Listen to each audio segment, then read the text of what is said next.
Hello, good morning students. मैं किरण, सूरज school Rewari, विषय हिंदी, कक्षा 10वीं।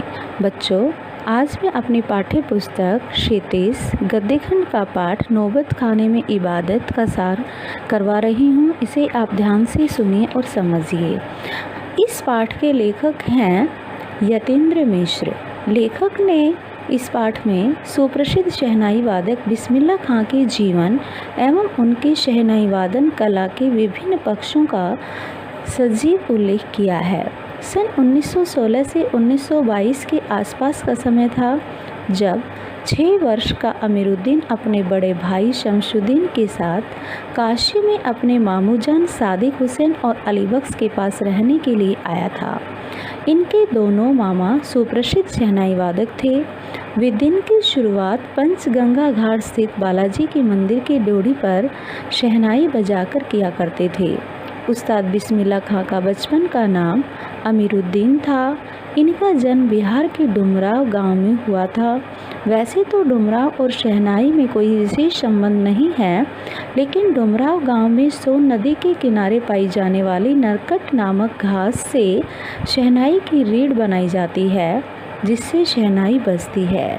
इनके पिता का नाम उस्ताद पैगंबर बख्श और माता का नाम मिट्ठन था।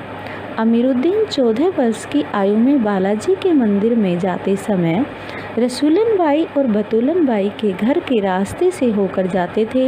इन दोनों बहनों द्वारा गाए गए दादरा, ठुमरी, ठप्पे आदि के बोल उन्हें बहुत अच्छे लगते थे। उन्होंने स्वयं स्वीकार किया है कि उन्हें अपने जीवन के आरंभिक दिनों में इन्हीं गायिका बहनों से संगीत की प्रेरणा मिली है। लेखक ने बिस्मिल्लाह खां के यौवन के विषय में बताया है कि उन्हें कुलसुम हलवाइन की दुकान की कचौड़ियाँ, जलेबियाँ व गीतावली और सुलोचना की फिल्में देखने का जुनून सवार था।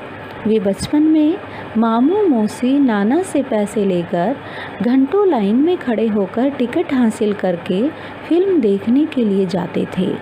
जब बालाजी के मंदिर पर शहनाई बजाने के बदले उन्हें अठन्नी मिलती थी, तो वे कचौड़ी खाने और फिल्म देखने अवश्य जाते थे। लेखक ने बताया है कि बिस्मिल्लाह खां को मिली जुली संस्कृति का प्रतीक माना जाता है, क्योंकि उनमें हिंदू और मुस्लिम दोनों ही धर्मों के प्रति आस्था थी। मुहर्रम के दिनों में वे 10 दिन तक शोक मनाते थे। किसी भी शुभ काम में वो शरीक नहीं होते थे और शहनाई नहीं बजाते थे। वे दिन में 5 बार नमाज पढ़ते थे और 5 बार खुदा से एक ही मुराद मांगते थे कि हे खुदा, मुझे सच्चा सुर बख्श दे, मेरे सुर में वो तासीर पैदा कर दे कि सुनने वाले श्रोताओं की आँखों से अनगिनत आंसू मोती के रूप में टपक पड़ें। बिस्मिल्लाह खां को रियाज करना बहुत अच्छा लगता था, यहाँ तक कि उनको भारत रत्न की उपाधि प्राप्त हो गई थी, लेकिन फिर भी उन्होंने रियाज करना नहीं छोड़ा। तो इस तरह से मैंने आपको इस पाठ का सार बताया है। इसको आप ध्यान से सुनिए और समझिए। Okay, bye.